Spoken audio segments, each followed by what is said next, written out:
Ayol bo'lish bu kuch, sog'lom bo'lish esa tanlovdir. Bugun siz e'tibor bermaydigan, lekin sog'ligingizga jiddiy zarar yetkazadigan 5 ta xatoni ko'rib chiqamiz. Birinchi xato: ginekolog ko'ruviga faqat homilador bo'lganda yoki sog'ligida jiddiy muammo yuzaga kelgandagina borish. Aslida esa har bitta ayol 6 oyda bir shifokor ko'rigidan o'tishi zarur. Ikkinchi xato: stressga tushganda psixolog yoki nevropatolog yordamini olmaslik, ya'ni stressni yenga olmaslik.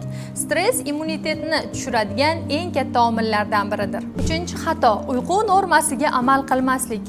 Ya'ni men kelinman, hammadan keyin uxlashim, hammadan avval turishim kerak deb o'zini toliqtirib qo'yish.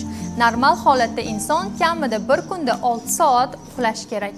To'rtinchi xato: menstruatsiya davridagi og'riqlarni normal holat deb qabul qilish.